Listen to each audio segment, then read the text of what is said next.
Hello friends, मैं doctor संतोष ठाकुर आपको science subject पढ़ाऊंगा। आपको पहले भी मैंने पढ़ाया है, आप अच्छी तरह परिचित हैं मुझसे। मैं आपको कुछ इस सब्जेक्ट को शुरू करने से पहले मैं आपको कुछ इसके बारे में बता देता हूँ, इस कंटेंट्स के बारे में। वो आप एक बार इस फाइल को देख लेंगे तो आपको समझ। ये आपकी 10th क्लास बायोलॉजी का सिलेबस है और इस सिलेबस में टोटल 16 चैप्टर है, 16।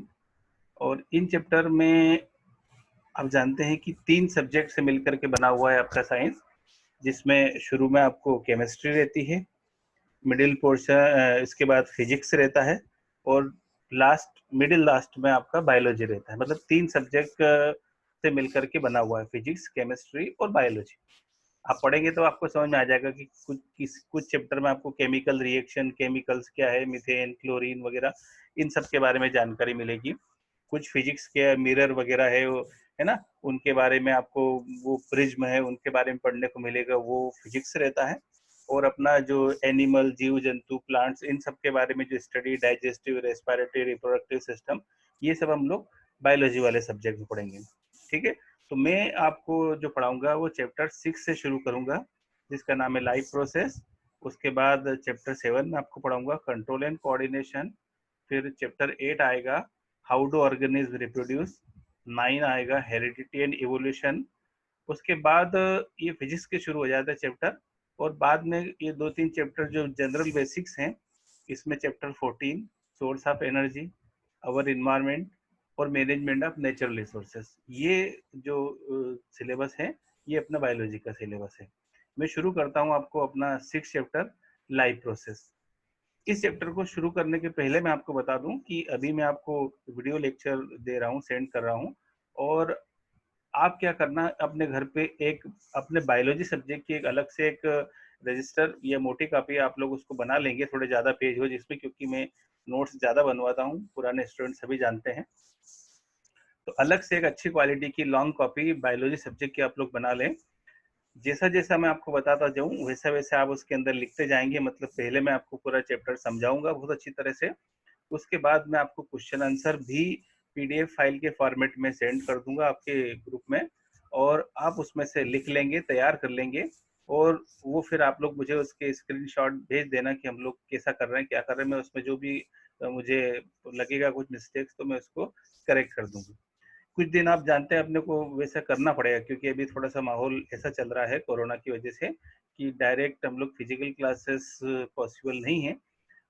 हम सबकी सिक्योरिटी के लिए ज़्यादा अच्छा होगा कि आप लोग थोड़ा मन लगा के इस ऑनलाइन क्लासेस या वीडियो क्लासेस के जरिए आप लोग थोड़ा सा प्रैक्टिस करें। कुछ 2-4 लेक्चरों के बाद आपकी आदत सी पड़ जाएगी, आपको खुद को अच्छा लगेगा कि हम अपने घर में सुरक्षित हैं, सेफ हैं, और कहीं कोई बिना इन्फेक्शन के हम लोग अपने अच्छे से पढ़ाई कर पा रहे हैं।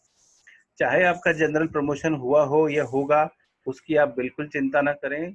नॉलेज नॉलेज होता है, यानी आप जितना अच्छा नॉलेज गेन करेंगे, आपका फ्यूचर उतना ही ब्राइट होगा। ये नहीं कि आप तो सोचेंगे कि हम कैसे भी पास हो जाएं या चलो परसेंट, नहीं, ऐसा नहीं होता है। आप जितना अच्छा पढ़ेंगे, जितना ज़्यादा गेन करेंगे, फ्यूचर में वही काम आएगा। इसलिए आप ये बिल्कुल इस में मत रहना कि गवर्नमेंट हमको पास कर देगी या ये हो जाएगी। आप इसको ज़्यादा वो इस पे नहीं जाएं, और आप बहुत अच्छे से अपने सब्जेक्ट की तैयारी जो आप पहले करते आए हैं उसी प्रकार करते रहें। मैं आपका चैप्टर शुरू कर रहा हूँ, अभी आपको थोड़ा सा इसका बेसिक समझाता हूँ लाइफ प्रोसेस का। ये है अपना चैप्टर 6 लाइफ प्रोसेस, आपको सभी को स्क्रीन पे दिख रहा होगा। इसको मैं थोड़ा सा इसका बेसिक आपको बताता हूँ। सबसे पहला पहला इसके अंदर क्वेश्चन आता है, व्हाट आर लाइफ प्रोसेसेस, यानी लाइफ प्रोसेस क्या है। ये क्वेश्चन लगभग सभी बोर्ड में देख रहा हूँ आता ही है और बेसिक क्वेश्चन है। तो इसको मैं थोड़ा सा आज आपको पहले थोड़ा हिंदी में, थोड़ा आप जब चूंकि मदर टंग है अभी सब लोगों की, आपको ज्यादा अच्छे समझ में आ जाएगा। फिर जैसे जैसे आपका थोड़ा सा इसमें ग्रिप बढ़ती जाएगी, मैं लैंग्वेज भी थोड़े से स्टैंडर्ड कर दूंगा और आपको अच्छे समझ में आने लगेगा। लाइफ प्रोसेस की बात करें हम लोग, तो हमारे जीवन की या ऐसी प्रोसेस जो कंटिन्यू हमारे साथ हो रहा है, यानी घटना है। हम सुबह उठ रहे हैं, हमारी नींद खुल रही है, फिर हम लोग फ्रेश होते हैं, खाना खाते हैं, सोते हैं, करते हैं, यानी 24 आवर्स में हमारे साथ जो भी एक्टिविटीज हो रही है, उन सारी एक्टिविटीज को हम लोग लाइफ प्रोसेस कहते हैं, यानी कंटिन्यूस। चाहे वो इंसेक्ट हो, चाहे वो फिश हो, बर्ड हो, ह्यूमन बॉडी हो, चाहे वो कोई प्लांट बॉडी हो, सभी सभी की लाइफ में, यानी जो भी लिविंग ऑर्गेनिज्म है उसकी लाइफ में डेली कुछ न कुछ चेंजेस हो रहे हैं। या तो उसकी हाइट बढ़ रही है, उसकी विड्थ बढ़ रही है, प्लांट्स के अंदर फ्लावरिंग आ रही है, लीव्स आ रही है, फ्रूट्स आ रहे हैं, है ना। ये सब जो चीजें होती है किसी भी लिविंग ऑर्गेनिज्म में, वो हम लोग जिस उसमें स्टडी करते हैं उसको हम लाइफ प्रोसेसेस कहते हैं, है ना। इसमें इन्होंने कुछ समझा रखा है, मैं आपको पहले बुक के कुछ चैप्टर समझाऊंगा ताकि अपने जो ऑब्जेक्टिव आते हैं, fill in the columns, fill in the blanks आते हैं, मेक द कॉलम आते हैं, वो स्टूडेंट तभी कर पाते हैं जब आप इन चैप्टरों को अच्छी तरह समझ ले। तब कोई भी कहीं से भी पूछ ले, आप सारे चैप्टरों को अच्छे से सॉल्व कर पाएंगे। देखिए देखिए मैं आपको समझाता हूँ, है ना। इसमें थोड़ा सा मैं आपकी कुछ लाइनें बताता हूँ इसके अंदर। How do we tell the difference between what is alive and what is not alive? यानी हम ये कैसे पता करेंगे कि जो हमें कोई सामने दिख रहा है ऑर्गेनिज्म, वो जिंदा है या मृत है ना, अलाइव और डेड। तो इसका मतलब कि हम कैसे पता करेंगे, हम बहुत बेसिक क्वेश्चन है, आपने 9th के भी आपके थोड़े कंसेप्ट क्लियर है कि वो ऑर्गेनिज्म जिसके अंदर कुछ मूवमेंट, है ना, गति हो रही है, ग्रोथ हो रही है, रेस्पिरेशन यानी ब्रीदिंग हो रही है, ये सब चीजें अगर आपको दिख रही है, कोई समझ में आ रही है, that means you can say this is life और दिस इज डेड और नॉन लिविंग, है ना। जैसे कोई स्टोन रखा है आपके सामने, आप एक जगह रख देंगे, वो 1 साल 2 साल 5 साल 10 साल भी वैसा वैसे ही रखा रहेगा, उसमें कोई चेंज नहीं आएगा, बिकॉज वो नॉन लिविंग थिंग्स है ना। जबकि आप कोई प्लांट लगाएंगे छोटा सा, या कोई जानवर आप घर पे रखेंगे, थोड़े दिन में बड़ा होने लगेगा। तो इसको हम लोग बहुत आसानी से समझ सकते हैं कि लाइव और नॉन लिविंग और नॉन लिविंग क्या होता है ना। और आगे इन्होंने दिया, if we see a dog running और काउ च्यूइंग कर्ड, यानी जब कोई कुत्ता दौड़ रहा होता है या गाय अपना वो खाना चबा रही होती है, और ए मैन शाउटिंग लाउडली, कोई इंसान चिल्ला रहा होता है रोड पे, we know that these are living beings, यानी हमको समझ में आता है कि ये सब लिविंग बींग्स है। व्हाट इफ द डॉग और द काउ और द मैन वेयर स्लीप, यानी जब ये लोग सो जाते हैं, मतलब कुत्ता, इंसान वगैरह या कौवा वगैरह ये सो जाते हैं, तो क्या ये नॉन लिविंग होते हैं? नहीं, ये उस समय भी लिविंग होते हैं, बट इस पे दे रखा है, we should still think that they are alive, but how did we know that, यानी फिर क्या होता है, वी सी देम ब्रीदिंग, हम देखते हैं कि सोने के बाद भी वो सांस ले रहे होते हैं, and we know that they are alive, वो जिंदा है। व्हाट अबाउट प्लांट्स, अब प्लांट्स के बारे में आप कैसे पता करोगे कि ये जिंदा है या नहीं है, ये लिविंग है या नॉन लिविंग है? तो इसके अंदर भी उन्होंने दिया है कि जो प्लांट बॉडी, चूंकि वो इमूवेबल होते हैं, एक जगह फिक्स होते हैं, लेकिन आपने इसके अंदर देखा होगा, plant that have leaves of colours of their of other than greens, यानी लिविंग प्लांट्स का कलर ग्रीन होता है, जबकि कोई प्लांट मुरझा जाता है, मर जाता है, सूख जाता है, उसका कलर चेंज हो जाता है। तो कुछ बेसिक्स है जिसके वजह से हम लोग आसानी से उनको पहचान सकते हैं। दे ग्रो ओवर टाइम, यानी उनकी उनकी ग्रोथ होती है ना। So we know that they are alive, इसके बेसिस पे हमको पता चल जाता है कि वो अलाइव है। In other words, we tend to think some sort of movement either growth related retarded or not, यानी कुछ समय के बाद इन सभी प्लांट एनिमल की ग्रोथ या तो रुक जाएगी या या तो ग्रोथ रुक जाएगी या ग्रोथ होने लगेगी, है ना। वो टाइम टाइम से इन एनिमल्स वगैरह के अंदर होने लगता है।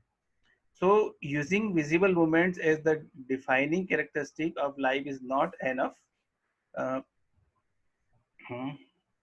ठीक है। यानी कुछ कैरेक्टर ऐसे होते हैं जो हमको दिख रहे होते हैं, उससे भी हम बहुत आसानी से नहीं पता लगा सकते कि ये लिविंग है या नॉन लिविंग है ना। फिर इन्होंने दिया है, movements over the very small scales will be invisible of the naked, यानी कुछ कुछ चेंजेस ऐसे होते हैं जो हमारी आंखों से हमको डायरेक्ट समझ में नहीं आते, नहीं दिखते हैं कि वो लिविंग है या नहीं लिविंग है। जैसे इन्होंने एग्जांपल दिया है, if we ask this question to the professional biologist, they will say yes. In fact, viruses do not show any molecular movement, यानी वायरस जो होती है, अभी जानते हैं वायरस बहुत चल रहा है, कोरोना खतरनाक, तो वायरसेस जो होती है वो उनका एक अलग ही पूरा क्लासिफिकेशन है, मैं आपको अलग से उसके बारे में बताऊंगा, है ना। तो उनके अंदर आपने देखा होगा कि जब बॉडी से बाहर निकल जाती है तो वो इनएक्टिव हो जाती है, लेकिन जैसे ही किसी लिविंग सिस्टम में जाती है वो एक्टिव हो जाती है। तब आप कैसे पता लगाओगे कि ये लिविंग है नॉन लिविंग है ना? तो इस तरह से इन्होंने इस चैप्टर को कुछ बेसिक जो इंट्रोडक्शन है वो इन्होंने कुछ समझा रखा। ये आप जानते हैं जब अपन इसकी और क्लास लगेगी, मतलब आपकी जब क्लासरूम चालू हो जाएंगे तब इस चैप्टर को और डिस्कस करेंगे। मैं अब इसका थोड़ा सा इसके पार्ट 2 पे आता हूँ। What our life process? Life process क्या होती है? तो लाइफ में जो प्रोसेस चलती रहती है हमारे दिन भर या 24 आवर्स, वो सब लाइफ प्रोसेस कहलाती है। जैसे इन्होंने बहुत इजी वे में लिखा है, the maintenance function of living organism must go on even they are not doing anything particular. यानी अगर कोई इंसान कुछ नहीं कर रहा, सो रहा है, तब भी हमारी बॉडी में कुछ ना कुछ मेंटेनेंस रिपेयरिंग चल रही होती है।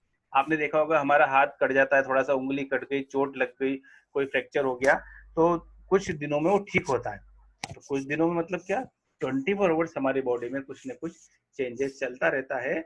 और एक समय के बाद जैसे उसका मतलब एक टाइम ड्यूरेशन जैसे हो जाता है, हमारा घाव भरने लगता है, फ्रैक्चर ठीक होता है, मतलब कहने का कि हमारी लाइफ में कंटिन्यूअस प्रोसेस चल रही है ना?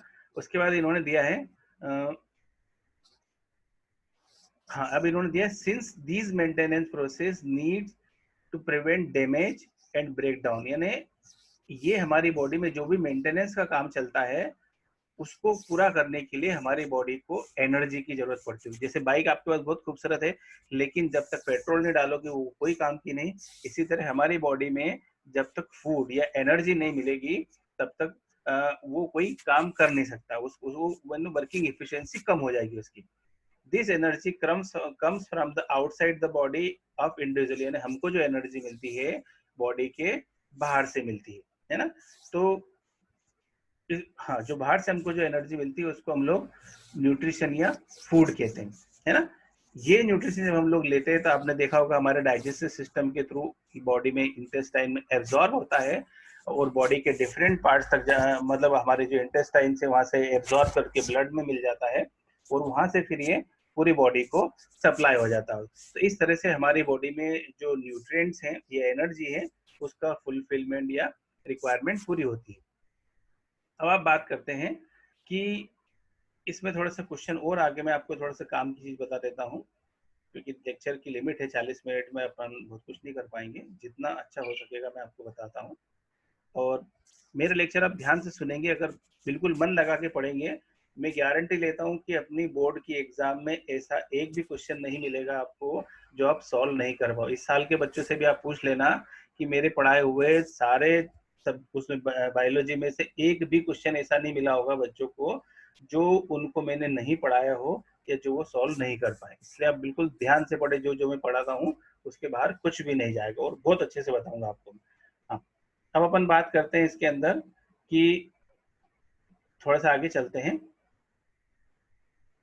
When chemical reactions use the carbon source and the oxygen for the energy generation, they creates byproduct। यानी हमारी बॉडी में जब ये ऑक्सीजन वगैरह जाती है हमारी बॉडी में यूज होती है तो उसके द्वारा उसका कुछ बाय प्रोडक्ट यानी कार्बन डाइऑक्साइड में कन्वर्ट होती है। आप बहुत अच्छी तरह जानते हैं ये गैसेस हमारी बॉडी के लिए हार्मफुल होती है। यानी CO2 अगर हमारी बॉडी में लगातार बढ़ती जाएगी तो ये उससे नुकसान होगा, हमारा दम घुटने लगेगा और ज्यादा समय तक अगर बढ़ता जाएगा तो उससे डेथ भी हो सकती है।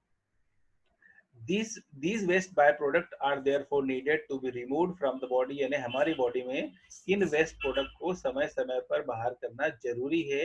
And discharge outside by the process called excretion. यानी वह प्रोसेस जिसके थ्रू इन एक्सक्रीटरी प्रोडक्ट वेस्ट प्रोडक्ट को बॉडी से बाहर किया जाता है उस प्रोसेस को हम लोग एक्सक्रीशन कहते हैं।